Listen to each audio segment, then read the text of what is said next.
Bom dia, boa tarde, boa noite. Eu sou o Léo Xavier. Esse aqui é o nosso querido Podcast D, onde eu recebo sempre pessoas ilustres, icônicas da nossa indústria que pensam design, pensam inovação, transformação nos negócios.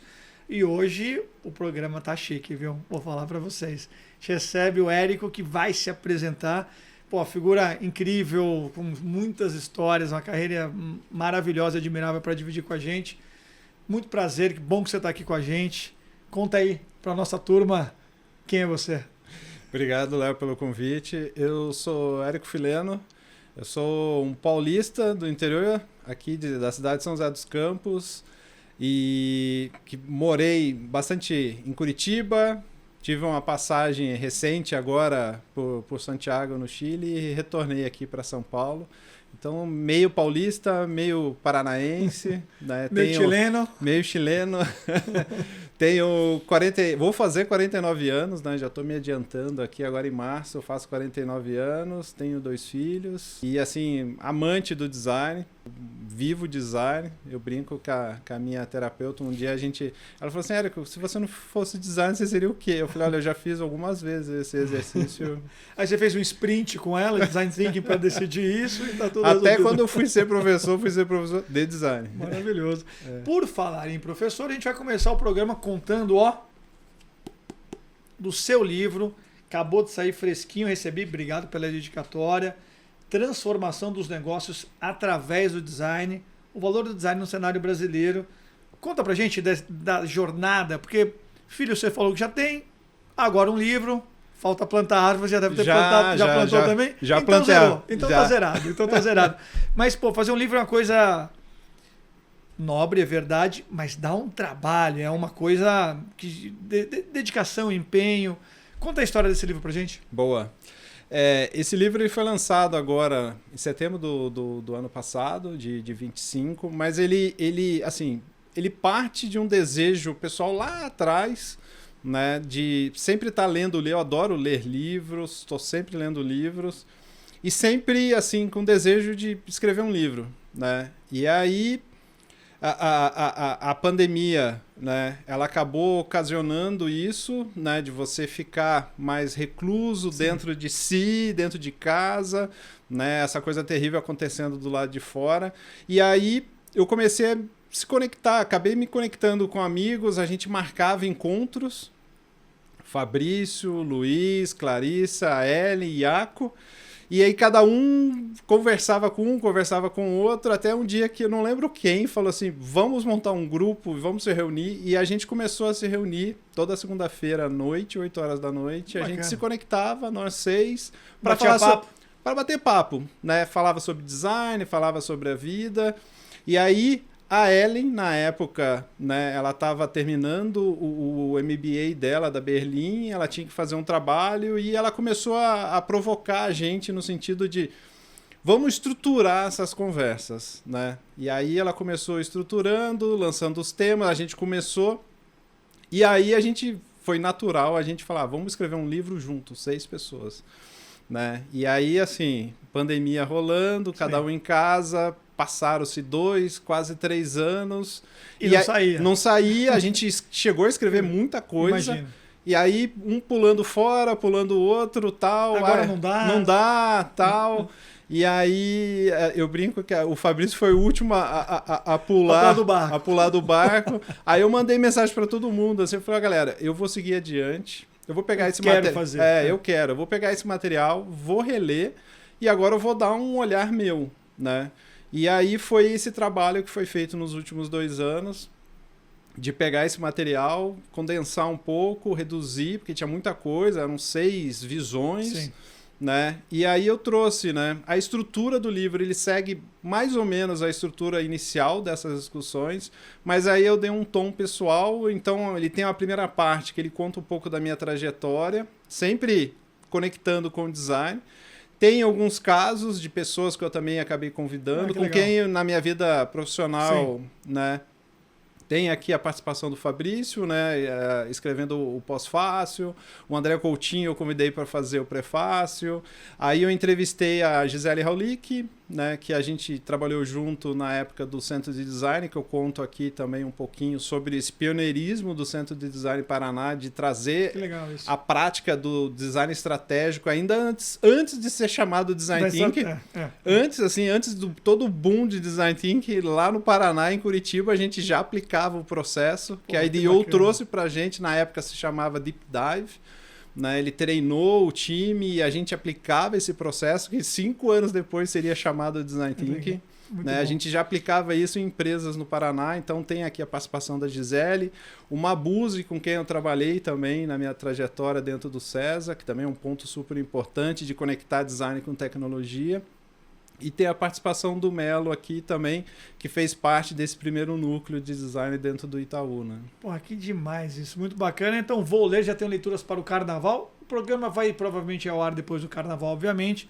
Mas aqui estamos na sexta-feira 13, pré-Carnaval. Pré-Carnaval. Já tem uma leitura para este depois você feriadão. me envia os seus comentários. Pô, com certeza. Chato, vou te mandar assim, tô brincando.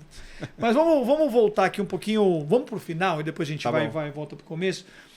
Conta um pouquinho o que você está fazendo hoje, como está liderando ali times, estruturas, o que você puder contar, obviamente. Mas fundamentalmente, acho que é legal, a gente faz sempre aquela conversinha de bastidor, né, antes. E você me trouxe alguns temas muito interessantes desse olhar mais ampliado, né, que você está empregando hoje e o poder mais ampliado também do design. E acho que isso é super valioso porque a nossa profissão, quer dizer, o nosso ofício está sempre se transformando. E o Fabrício falou recentemente que a IA zerou o jogo de muita coisa. Mas não é só a IA, na verdade. Vários processos de transformação vão zerando esse jogo. A gente tem que ir repensando, recomeçando, rediscutindo. Como é que está a sua visão hoje sobre o papel e a importância do design no seu dia a dia? Como é que está rolando isso? Eu, agora, recentemente, estou completando 5 meses que eu retornei para o Brasil. Eu assumi a posição de diretor de design do Grupo Boticário, né, o que tem me possibilitado uma experiência nova. Né, isso é muito legal. Assim, depois de 30 anos trabalhando com isso, assim, você está feliz em descobrir coisas novas. Assim, isso é demais. Né, ou seja, eu estou atuando numa empresa onde tem diferentes pontos de contato, né, e o que é bacana é ver o design sendo aplicado dentro do centro de distribuição, na fábrica, olhando para a ponta no app, na mão do cliente. Então, o design está sendo aplicado em diferentes partes dentro da jornada da fabricação de produtos. Né? Isso também é uma novidade dentro da minha trajetória, de trabalhar diretamente com a indústria. Indústria mesmo, de fazer produção, ou seja, você acompanhar a compra de insumo, acompanhar a tendência, desenvolver um produto, né, e ele passar por toda a esteira e chegar na mão da pessoa, lá do cliente, lá na ponta. Assim, tem sido uma experiência muito boa. E é interessante a gente ver a aplicação do design em diferentes partes. Né?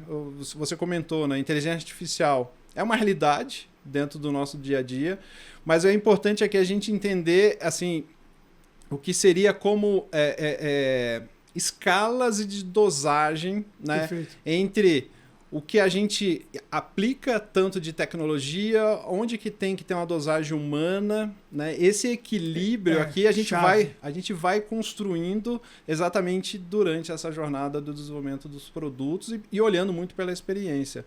Né? Então, ou seja, a aplicação hoje dessa dosagem aqui, eu falo que a gente não pode ir muito por essa questão dicotômica, né? Assim, é bom, é ruim. Sim, né? Perfeito. Eu vejo muito uma visão mais mutualista mesmo, assim, sabe? Um pouco da biologia, assim, sabe?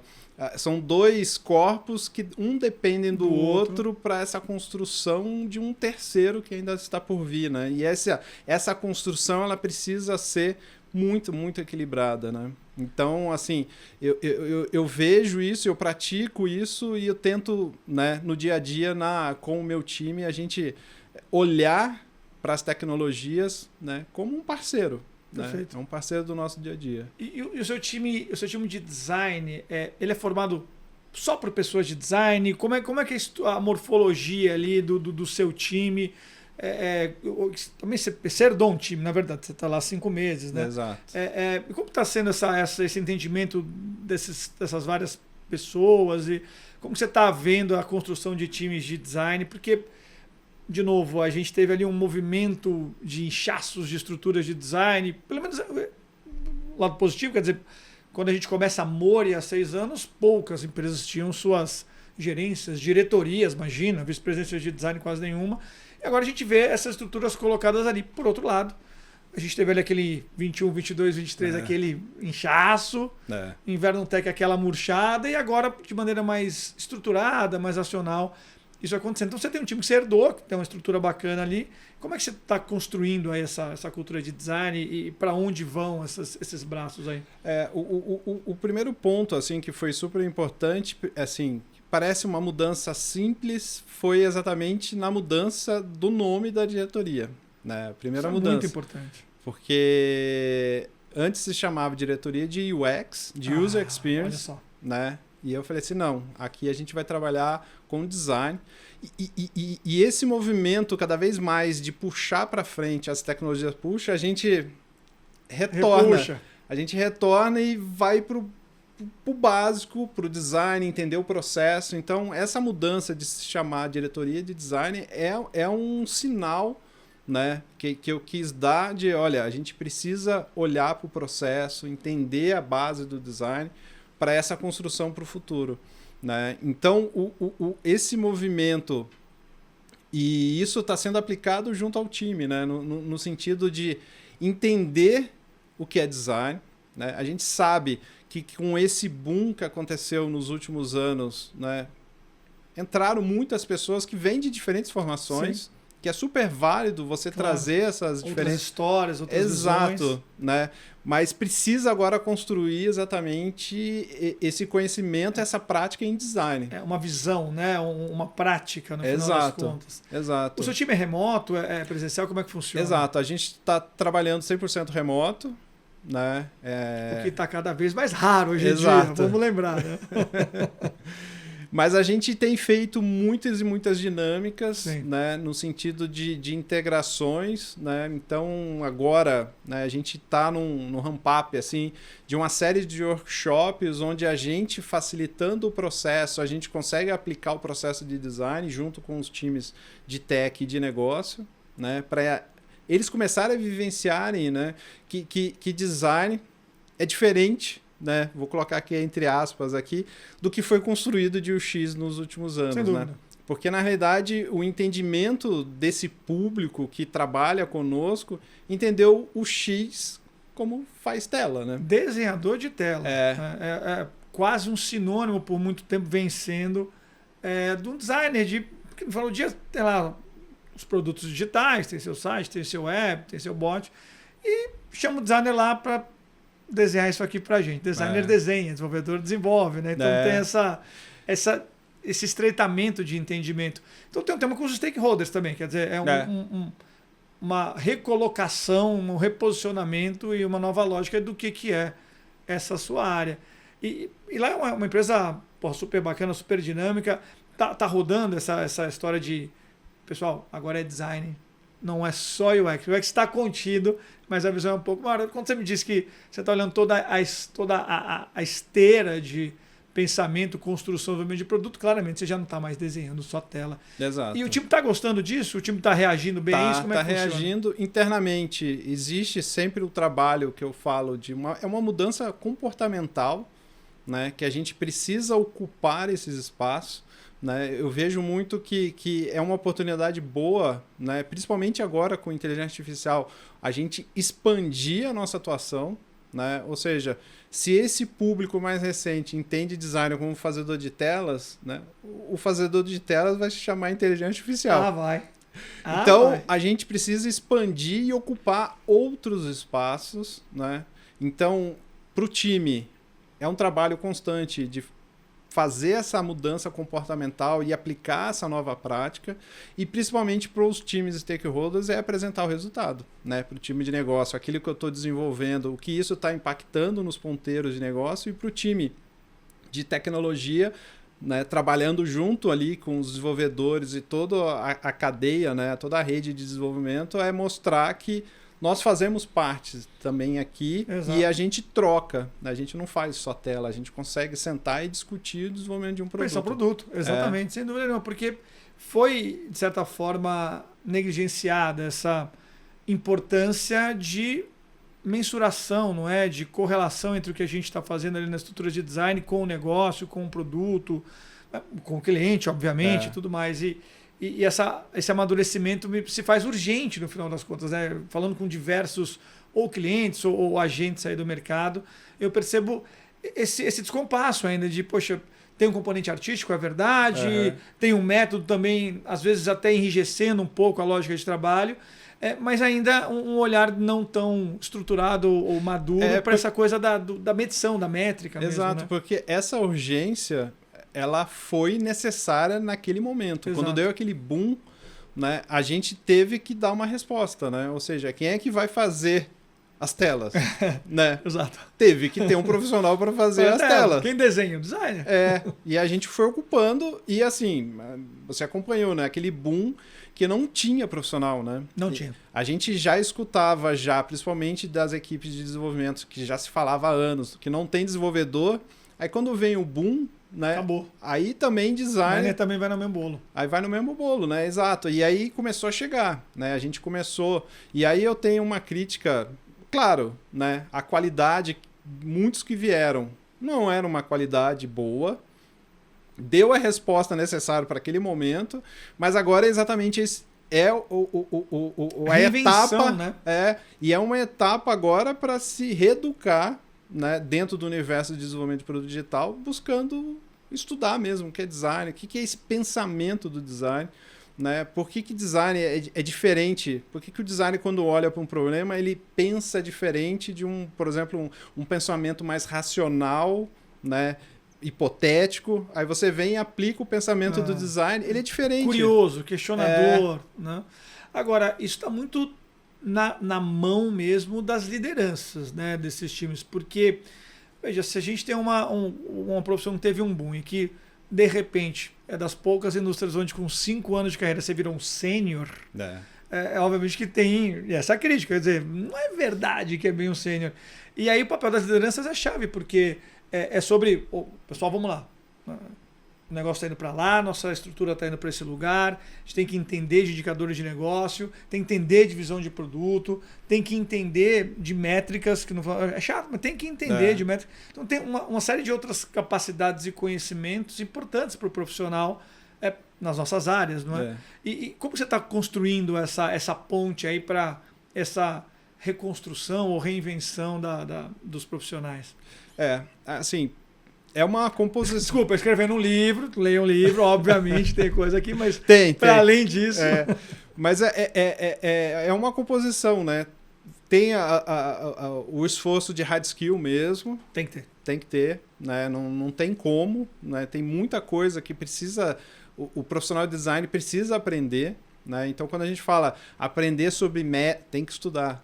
Falar sobre negócio, você tem que estudar. Sentar na cadeira e estudar. Tem que estudar, você tem que entender, né, bem o conceito. Né? Por exemplo, quando eu entro na minha jornada profissional e vou trabalhar, que eu fiquei durante muito tempo trabalhando no mercado financeiro, eu tive que aprender o mercado financeiro, né?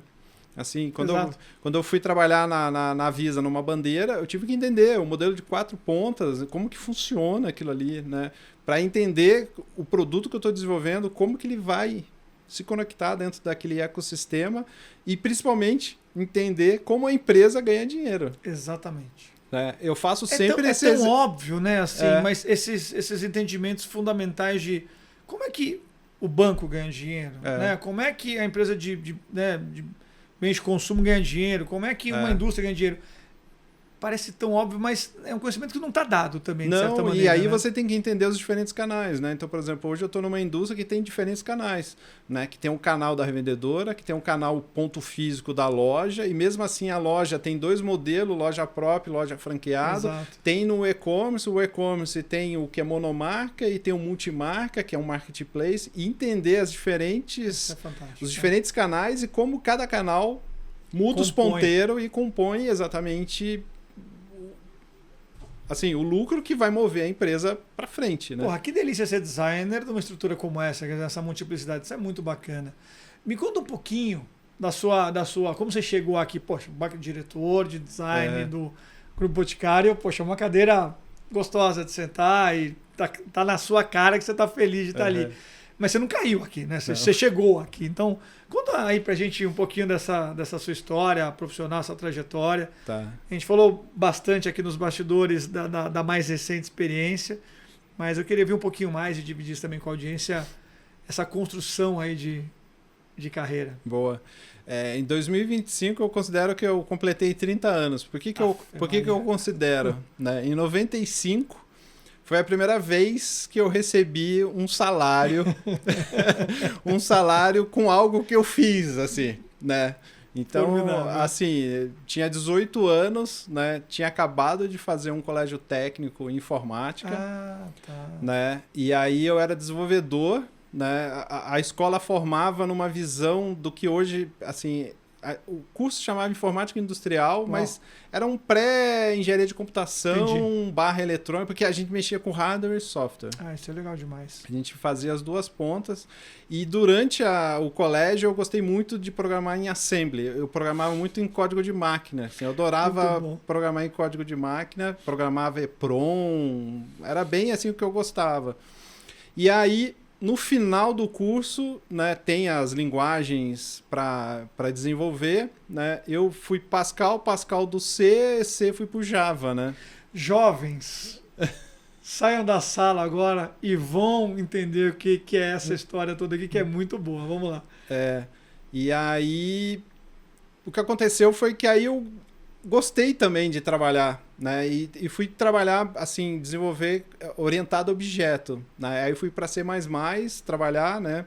E aí o que aconteceu foi que eu passo numa bolsa de estudo e vou trabalhar no ITA. Então, em 95, eu fui trabalhar no ITA, em São José dos Campos. Eu fui trabalhar no Instituto de Eletrônica Avançada. Porra, que demais isso, hein? E aí, assim, o papel do técnico ali, né, é o quebra-pedra mesmo, e eu adorava isso, porque eu participava de todos os projetos, é você que faz, né, e eu trabalhava... E só gente mais ou menos do ITA também, né? Um monte de engenheiro do ITA, e aí foi legal, porque eu tive oportunidade de participar de projeto, por exemplo, da Una Eletrônica, que a gente usa até hoje. Que legal. Era um projeto que estava surgindo ali dentro, né, que foi desenvolvido. Aí ali foi feito o hardware, então eu participei da parte do hardware, participei de projeto de satélite também, né, de soldar. É muito legal, eu fiz uma placa, bem aquela coisa assim do vai descendo assim na hierarquia, eu era lá o ralé da ralé. Soldador. Eu fiz soldar. Eu montei uma placa que fazia o controle temporal do controle do disparador de estágio. Caraca. Então, quando o foguete sai, que ele vai separando estágio, então eu fiz uma placa que ele fazia um controle dos timers e mandava esse sinal para a Terra. Então, eu fiz essa placa. Maravilhoso isso. Eu fiz essa placa que tinha que soldar e tinha muita programação assembly. Sim. Então, como eu já dominava, maneira, eu fiz aquilo ali. E aí eu fui me enfurnando nisso, e aí o que aconteceu foi que eu usava a internet, claro, né? E aí um amigo meu um dia chegou e falou assim, cara, sabe essas telas aqui que a gente vê, que era bem o início do Mosaic, se programa com um negócio chamado HTML. Aí eu olhei assim e eu falei, cara, é procedural. Né? Eu falei, isso aqui dá, né? Pô, isso aqui eu faço. Aí no final de semana aí eu fiz uma página. Aí no outro final de semana eu fiz uma segunda página. Né? Aí na terceira eu falei assim, pô, acho que eu consigo ganhar dinheiro com esse negócio aqui. Ó, que beleza. Né? E você aí, tinha quantos anos nessa época? Era 18 anos. Não, garoto, menino. E aí eu falei assim, eu consigo ganhar dinheiro com isso aqui. Aí eu comecei a oferecer, fazer site, né? Fazia site para todo mundo, assim. Fazia site e tal, né? E aí foi o momento que eu falei assim, eu preciso juntar as duas coisas, Perfeito. Né? E aí eu vou empreender exatamente montando, na época eu chamava produtora web. Produtora web, assim, não tinha um cargo, nada, e comecei a fazer sistemas que eu fazia, né, embarcado em computadores, eu comecei a fazer sistemas na web. Então era assim, era controle de entrada e saída, fiz para locadora, para locadora de automóvel, locadora de VHS. Então eram sisteminhas que eu fazia e vendia para as pessoas na cidade ali. Né? E quando o design aparece na tua vida? No final, ou você está programando, está também desenhando, mas você vem de um lugar de desenvolvimento, programação, linguagem bruta. Né? Aí vai falar de hardware. Então, e aí começa a fazer o site, eu sei, mas você começa a programar o site. E onde acontece o design para você? Essa é uma história assim, bastante peculiar. Aquelas coisas que você precisa estar naquele lugar e as coisas acontecem, né? Então, imagina, eu estava em São José dos Campos, nasci ali, estudei, estava dentro do ITA. O ITA tinha um ponto próprio de internet, então a gente tinha acesso direto, então fazer tudo isso. O que acontece é que, como bolsista da FAPESP, né, cada um tinha que desenvolver um projeto pessoal, além do que você estava participando, tinha que fazer um projeto pessoal. E na época eu quis fazer algo de reconhecimento de íris, da íris, né, para fazer entrada e saída de... E aí, na época, eu vim estudando rede neural, umas coisas assim, porque aí eu tinha acesso às aulas ali dentro da faculdade e tal, eu frequentava as aulas, eu falei, eu quero fazer algo aqui de íris. E aí eu monto, né, um gabinete, todo o hardware, o software, ele fazia a leitura da íris. Aí tinha que apresentar. E aí eu vim apresentar aqui em São Paulo, dentro do IPT, que tinha feira, assim, mesmo feira de ciências, aquela montanha de mesa, todos os bolsinhos de papel, andou apresentando o teu projeto. E o meu, imagina, eu botei um gabinete assim, essa mesa aqui é alta, né? Mas a mesa normal tem 75 centímetros. Botei que abaixar. Cara, ninguém abaixou. Porque era um furo preto aqui, que você tinha que botar a tua cara ali, aí vinha uma luz lá dentro que lia e fazia o reconhecimento e comparava duas íris e tal. Cara, ninguém abaixou. E por mais que eu explicava, assim, ninguém... Imagina, cara, você vai enfiar o olho no negócio preto, vai saber que tá ali, né? Aí eu volto para São José dos Campos, aí faço aquele momento choradeira com o meu orientador. E aí eu falo, por que não sei o quê? Aí ele falou assim, eu acho que o seu problema você precisa entender de design. Olha que demais isso. Imagina, cara. Olha que PhD em computação, professor oriundo do Japão, de Tóquio. Aí ele vai e tira da prateleira um livro assim, do autor chamado Ben Schneiderman, que chama User Interface Design. Ele me deu assim, falou, lê isso daqui. Cara, eu saí dali, comecei a ler, eu falei, cara, eu não quero seguir a engenharia, eu quero fazer design. Porque tudo estava apontando para engenharia. Claro. Ambiente de engenharia, formação técnica para desenvolvimento. E aí eu falei, cara, fazer design, né? E aí o que acontece? Eu tinha o Guia Estudante da Abril, vendia na banca de jornal. Era segundo semestre. A gente tá ficando muito velho, cara, mas vai. Na banca, eu comprei o Guia Estudante Abril, no segundo semestre, começa a ficar folheando assim, vou pra frente, pra trás, não encontro design. Exatamente. Né? E aí eu falei assim, enfim, eu tenho que fazer faculdade, aí eu começo a fazer um cursinho noturno, porque aí eu trabalhava de dia. Sim.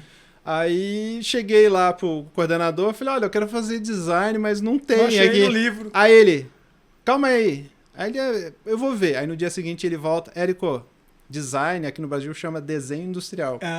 Aí eu vou lá, desenho industrial.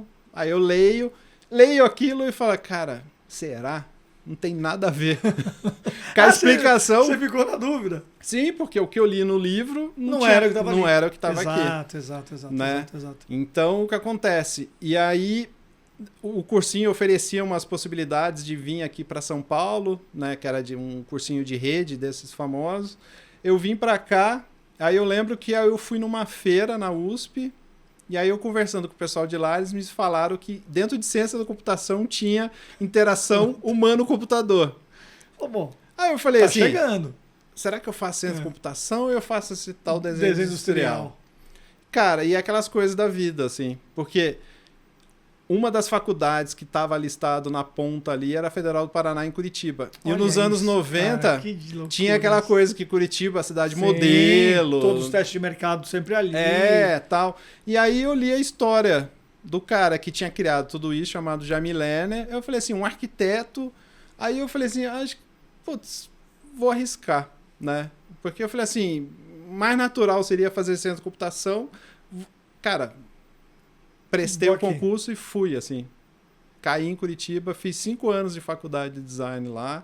Não me arrependo por nada, assim, por nada, de ter ido, inclusive, para Curitiba. E, de novo, aquelas coisas que só acontecem, né? Em Curitiba começa a fervilhar tudo isso. Eu entro para trabalhar no Centro de Design Paraná, que é esse órgão que o próprio Jaime Lerner tinha montado. Né? Pude conhecê-lo, assim, e trabalhei com pessoas sensacionais dentro desse núcleo, assim. Uma das pessoas está aqui no livro. E aí, imagina, virada dos anos 90 ali, início do século agora, a gente fazia coisa muito avançada em design. Né? A gente trazia pessoas de fora para Curitiba, a gente estava fora do eixo Rio-São Paulo, sim. E aí o que acontece é que o que acontece fora do eixo Rio-São Paulo parece que não aconteceu, né? É muito louco isso, né? E eu falo para as pessoas, eu conto aqui um pouco da história do Centro de Design, mas eu falo para as pessoas do centro, eu falei, cara, vocês têm que contar essa história. Né? Tem que contar. O Centro Design é pioneiro em muitas coisas aqui, assim, a aplicação, imagina, a gente aplicou esse processo do que viria a chamar Design Thinking mais adiante, foram lançados mais de 100 produtos físicos no mercado usando essa metodologia, esse processo que a gente foi trabalhando. Então, eu saio do design, aprendo um pouco desse design estratégico, mas assim, o meu DNA sempre foi tecnologia. Então, exato. De lá para cá, eu vim exatamente trabalhando em diferentes contextos, mas sempre no mundo digital, né? Trabalhei em telecom, tive o momento de me empreender, né? Trabalhei no César, que é um lugar que eu tenho muito orgulho, assim, de ter trabalhado no César, também pessoas sensacionais, assim. Foi quando eu comecei a aplicar... Isso mais ou menos quando, para pegar uma linha temporal Isso foi aqui. 2007 a 2011. Pô, bastante tempo então, jornada boa ali. E aí foi quando eu comecei a trabalhar com projetos grandes, né? Porque ali a gente atendia as grandes marcas de... Mas você foi pro Recife? Não. Você ficou aqui, estava aqui. Essa é uma história engraçada também. Mais um caos. Essa é uma história engraçada, porque assim, nesse período ali... Eu ainda programava, né? Sim. Então, assim, eu gostava ainda, né, de ficar fazendo código. E aí, teve um concurso tinha uma feira em São Paulo chamada Fenasoft. Fenasoft, sim, enorme. Enorme, é. E aí tinha um concurso de algoritmos ali, da Microsoft e tal, e eu remeti um algoritmo lá. Tinha um desafio, eu mandei e fui selecionado para a final, assim. Que demais. Pra final. E a final era São Paulo. Aí a final era de manhã, eles davam um desafio, você passava o dia inteiro desenvolvendo ali, né? Era na época que eles estavam querendo dar aquele up, assim, no C++ da Microsoft. Claro. Né? Que depois virou o C#. O C#. E aí... Enfim, eu participei, mas eu não fui... finalista, assim, quer dizer, eu tava na final, mas não fui os top 3 ali, mas você tinha a apresentação para a banca. Aí a banca, uma das pessoas era Silvio Meira, né? Ah, que demais essa história. E o que foi engraçado é isso, porque tinha que se apresentar e todo mundo assim, né? Ah, é Unicamp, IME, ITA, não sei o quê. Aí eu sou designer da Federal do Paraná. Aí, um designer aqui, o que você está fazendo aqui, né?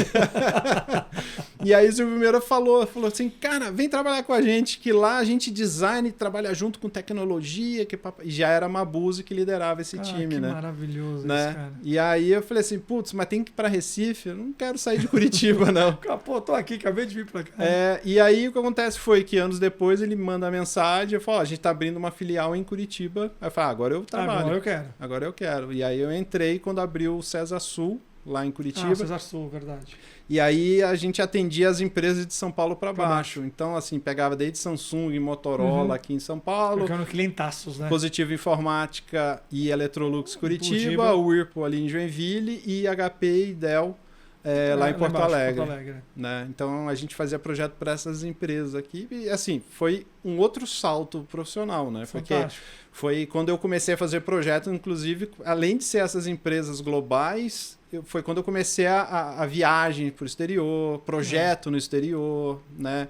Então, assim, foi explode a cabeça de novo, né? Exato. Né? Nesse mesmo momento, o Design Thinking estava bombando, né? E aí foi quando eu encaro empreender novamente, né? Porque eu falei assim, esse negócio de Design Thinking... péssimo hábito de empreender que a gente tem. E aí falou assim, pô, esse negócio tá E aí o que me chamou a atenção na época foi o Itaú, que havia contratado a IDEO, né? E eu sabendo o quanto a IDEO cobrava, eu falei assim, opa, eu vou bater lá na porta, né? Eu cobro em reais, né? E aí eu montei uma estrutura e aí foi quando eu entro a trabalhar. Trabalhei muito forte no mercado financeiro, atendendo os principais bancos, seguradoras, até que em 2015 eu recebo um convite da Visa para ser diretor executivo, né? E aí é quando é o primeiro passo para ser um executivo, porque até então eu não era executivo de empresa, eu sempre atuava... A jornada, então, por 10 anos como executivo, assim, né? Óbvio, fez 1 bilhão de coisas antes. Exato. E a Visa estava num processo interessante de uma estrutura forte de inovação também. Exato. Era um time muito bacana naquela época. Era um movimento assim, estruturado da empresa de abrir centro de inovações. Exato. Eles tinham aberto o primeiro em São Francisco, eles viram que deu certo ali, funcionou.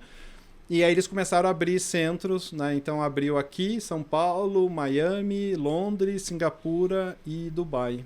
Né? Nesse momento, hoje eu sei que depois eles abriram mais, assim. E lá eu fiquei 6 anos. Por bastante tempo, eu lembro disso. Fiquei 6 anos na Visa, aí fui para uma experiência de trabalhar novamente em consultoria, mas aí numa das Big Four, né? E aí eu preferi voltar a atuar mesmo, assim. Do lado de cá, né? Do lado de cá. E aí é quando eu recebo esse convite do Itaú, e aí eu vou para o Chile, né? Santiago de Chile. Santiago. E também é uma experiência ótima, assim, recomendo muito a conhecer o Chile. Nós conversamos aqui nos bastidores sobre isso. O que o Érico ama Santiago e o Chile de uma maneira geral é um negócio impressionante. Já peguei 1000 dicas com ele aqui. E depois eu coloco nos comentários lá do vídeo, eu coloco, porque, pô, você amou tá lá, né? E aí eu venho retorno para o Brasil agora para a posição que eu estou dentro do Grupo Boticário, né? Então, me ajuda a pensar aqui um negócio. Quer dizer, você vem do mundo de desenvolvimento, tecnologia, hardware, software, C Sharp, C++, maravilha. Descobre o design industrial. Vai trabalhar no César, quer dizer, mistura isso tudo mais. Então, você é um cara super gabaritado para me ajudar a pensar o que vai acontecer no mundo de design de produto, de serviço, de negócio, organizacional, com essa zerada no jogo das IA generativas. Tem muito hype. Óbvio que qualquer um que sentar hoje na cadeira, bater no peito e falar que sabe o que vai acontecer, ok. Mas o que você acha que tem de transformação de primeira onda, segunda onda? Para onde que vai essa boa combinação entre esses dois mundos aí?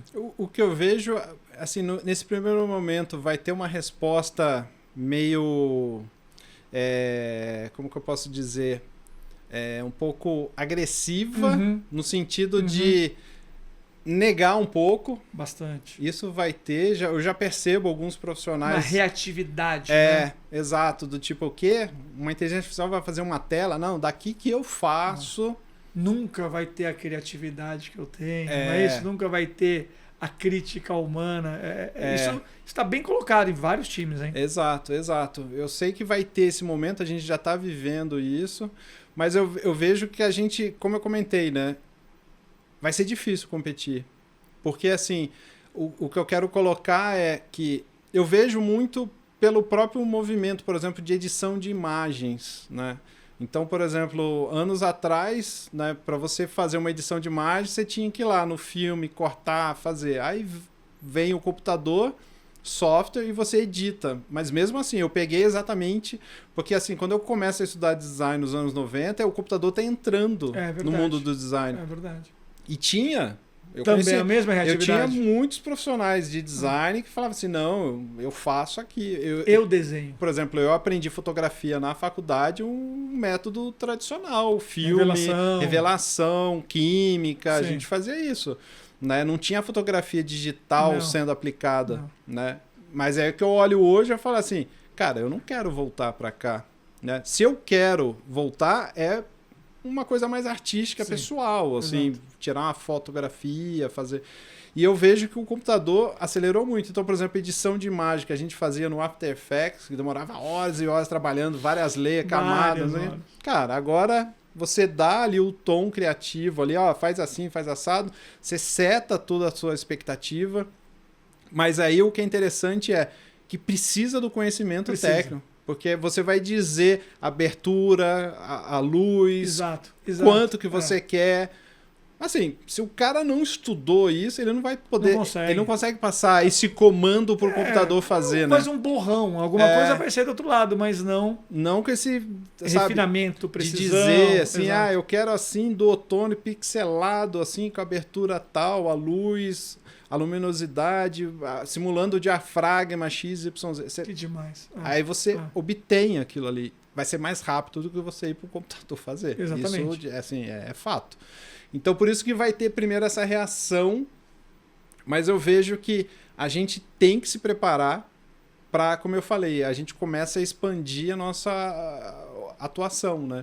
Eu vejo que o profissional de design, sem querer botar rótulos mas eu vejo ele como ele vai ser um curador, assim, um curador visual, né? Um orquestrador das coisas, assim, junta isso com aquilo para desenvolver esse produto, mas, né, até recentemente me perguntaram, né, o que seria inegociável dentro desse processo aqui.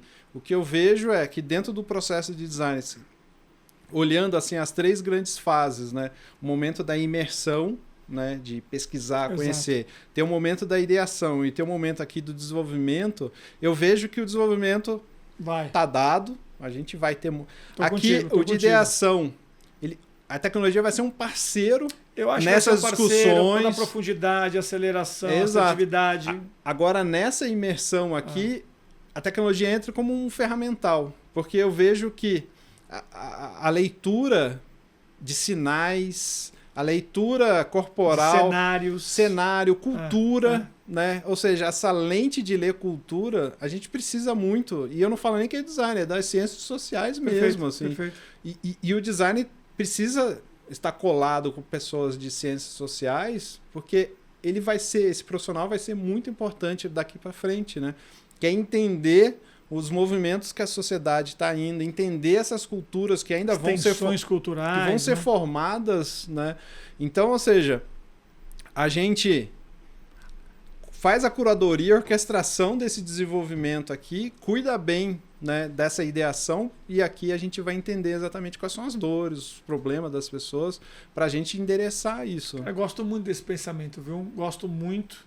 E te sugiro fazer um artigo sobre isso, escrever mais sobre isso, porque eu tenho falado com muitas empresas, muitos times, e eu vejo esse misto de, por um lado, uma certa frustração e, do outro lado, uma angústia com ansiedade. Angústia e ansiedade porque todo mundo pressionando para o que você está fazendo com IA, o que você está usando e tudo mais. E as companhias não estão necessariamente estruturadas com set de ferramentas ou com capacitação para isso. Então fica essa ansiedade, essa angústia por conta da pressão e uma certa frustração também, porque, veja, tá bom, mas eu até quero fazer, mas, pô, né, diferentemente de você, mas eu sou um designer, não vou conseguir criar um agente ali, não sei aonde.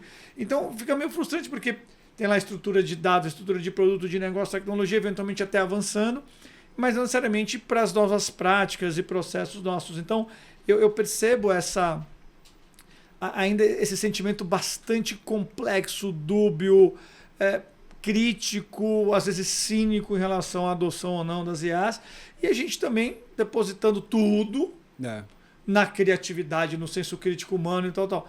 Isso é transformação que não é isso, gente. Assim, tem momentos e pedaços onde cada um tem um pouco mais de protagonismo, então esse olhar mais amplo eu acho que você deveria...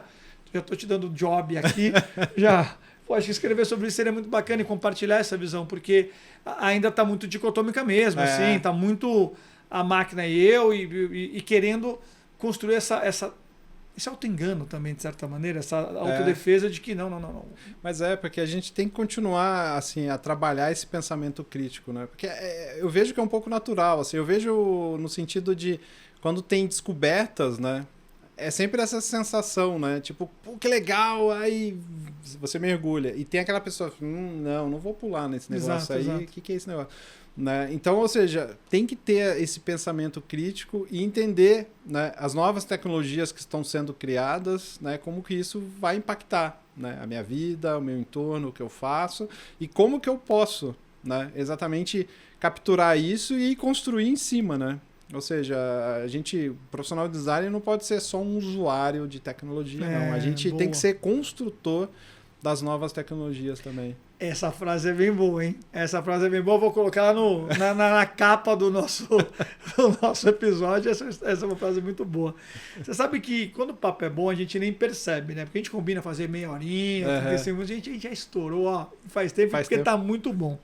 Então eu vou começar a dar uma funilada aqui, até para respeitar as agendas e os horários, afinal de contas, estamos numa sexta-feira pré-carnaval. Vamos para um lado um pouco mais pessoal. Eu tenho sempre pedido para os meus ilustres convidados e convidadas deixarem uma recomendação, uma inspiração para quem ouviu, quem assistiu o nosso programa, chegou na segunda-feira, ele pode assistir no fim de semana. Cheguei na segunda-feira, adorei lá o episódio com o Érico, até comprei o livro dele. Mas, o que fica de uma grande dica, uma grande recomendação para... E aí vira profissional mesmo, para quando o cara chegar lá na segunda-feira, a profissional chegar na segunda-feira, o que ela leva aqui desse nosso papo, assim? Olha, uma recomendação que é uma prática que eu faço é nunca parar de estudar. Nunca parar de estudar e de estudar coisas diferentes. Isso é importante. Né? Até eu brinquei que eu não me vejo fora do mundo do design, mas eu estudo e leio muitas coisas, assim, e eu tento o tempo inteiro como que isso se aplica aqui, como que design pode aplicar ali. Então a recomendação que eu faço é nunca deixar de estudar, né? Assim, modelos formais ou não. Sim. Né? Eu sou, inclusive, eu defendo muito o estudo formal. Eu também. Sabe, de ter um momento de, ok, eu preciso me aprofundar. Por exemplo, quando eu cheguei no Chile, né, tava esse boom assim, de inteligência artificial, eu comecei antes até, né, eu já tinha lido algumas coisas e tal, aí deu aquela centelha assim, do tipo, o desenvolvedor que habita em mim, né? Aí eu comecei a testar umas coisas e tal, aí quando eu cheguei no Chile, eu falei, não, eu vou estudar esse troço. Aí eu fui fazer uma pós-graduação de ciência de dados e inteligência artificial. Eu falei, eu quero estudar, pegar esses doutores... Tem profundidade no tema, né? Sabe, de entender de fato como funcionam as coisas. Isso se desdobrou em muitas coisas que foram desenvolvidas lá dentro do Banco Itaú, né? Então, ou seja, é nunca parar de estudar, formal ou não, e separar horas na tua semana. Eu separo entre 1 e 2, às vezes eu extrapolo um pouco, né, para aplicar, assim, construir coisas, assim, estudar e deixa eu testar aqui, deixa eu ver como é que enfiar funciona. A mão na massa mesmo, assim, enfiar na massa. Bacana. Né? Então, assim, já saiu uma nova atualização do LLM XPTO. Cara, vai lá, entra, o que ele faz? Né? Então, ou seja, quando saiu o Lovable, eu fui lá, desenvolvi Lovable concurso, pum, vambora, fiz. O Cloud, aí tal, e assim vai. Assim, separa horas, assim, para enfiar a mão na massa mesmo, assim. É se preparar para frente, né? Porque também ler artigo, ler as coisas e não enfiar a mão na massa, é um pouco... O design é assim, né? O design tem que enfiar a mão na massa, tem que ir lá construir, tem que ver funcionar. Assim, monta o protótipo, testa, vê, né? Érico, não me surpreende vindo de alguém que há 20 anos montou uma máquina para leitura de íris, tá? Para reconhecimento de íris. Mas formidável, é incrível demais.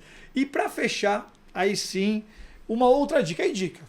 Pode ser um livro, pode ser um podcast, um filme, uma série, um comportamento, um hobby. Para dar uma dica aí para as pessoas. Eu sempre começo dando a minha dica para você poder pensar na sua. Tá bom. Eu ia dar uma dica, gente, no começo eu mudei. Eu recebi esse livro aqui, ó. E aí eu mudei. Então a minha dica isso é muito importante, tá? Porque eu sempre tive comigo uma dor de comprar um livro, começa a ler o livro e abandona ali o livro pela metade, no primeiro terço, no último terço e tal. Estava contando aqui pro Eric que eu estou lendo hoje 4 livros em paralelo. Lendo 4 livros em paralelo, não estou lendo nenhum. Mas essa é a minha dica. Esquece essa coisa de comprei o livro, tenho que ler o livro até o final. Compra um livro, lê até onde deu, aí pega o segundo, vai lendo também, aí volta pro terceiro, vai pro quarto. Eu acho que essa é a minha dica, assim, abre, vai lendo sobre tudo. Vai lendo e até o momento que você não faz mais sentido ler aquilo e tá tudo bem também. A gente não abandona a série. A gente não abandona, pô. Quando comprava ali um disco, até o lançamento de um disco lá no Spotify, ouço 2, 3 faixas, ver até por que o livro eu tenho que ler até o final? Então a dica não precisa ler o livro até o final. Abram os vários livros e vão lendo ali em fragmentos e tá tudo certo. Essa é a minha dica. Qual que é a tua? Olha, a minha dica é um pouco do que eu passei nos últimos anos, assim, é me reconectar. Boa. Olhar coisas que lá atrás você gostava e por que eu não volto, né? Então, assim, essa minha ida pro Chile, por exemplo, eu fazia tempo que eu não andava mais de bicicleta, né? Olha só. Então, comprei a bicicleta, me reconectei com a bicicleta, de andar pela cidade, pedalar, né? E eu gosto de pedalar no modelo single speed. Às vezes eu viro e coloco na fixa, ainda que experimentar uma bicicleta fixa é uma outra relação. É uma outra história. É uma outra relação com a bicicleta, mas aí eu gosto de pedalar assim pela cidade mesmo, assim. E outra coisa que me reconectou também foi a coisa, assim, ao mesmo tempo que a gente trabalha com digital, você vai pro físico, né? Vinil, assim, Boa. sabe? Aquela coisa de botar agulha, você escutar aquele chiado, você manusear, pegar um encarte. Nossa, É muito bom. durante muitos anos da minha vida eu tive muitos vinil. Aí teve aquele MP3. Corta. Ah, não, exatamente. que sensacional, MP3, depois, né, as CD, plataformas de as streaming, não plataformas, sei o quê, né? Aí, cara, o vinil, assim, sabe? Então, assim, pra mim é essa reconexão. Ritual. É um ritual. Eu curto muito vinil, porra. Aí tem um outro programa para falar sobre isso. Mas o que me encanta no vinil é o ritual. Você tem que parar. Você tem que parar. Escolher. Ele termina o lado, você vai lá e vira. Aí você coloca, aí você ouve, cara. Não é um single, não é uma playlist que você tá ouvindo. Você tá ouvindo um álbum. Aí eu ouvi, e você vai sacando que assim, a música que começa o disco, a música que termina o lado A, a que abre o lado B, tem que parar e vir de novo. Então, esse ritual é encantador, assim, é o que eu mais curto. Assim. Não, eu tenho adorado bastante, assim, o ritual do vinil, o ritual da bicicleta, sabe? De pegar a bicicleta, andar. Né? Que acho que é um pouco de dar tempo para as coisas que pedem tempo, né? Porque também a gente entrou nessa coisa, tudo é rápido, tudo é para já, tudo é acelerado. Então, esses rituais, acho que eles querem falar, o tempo é esse. Eu vou aqui na marchinha, aqui, vou na marcha fixa, porque é outro tempo, é outro pedal. Não é quantos quilômetros você corre, não é quanto velocidade você chegou, não.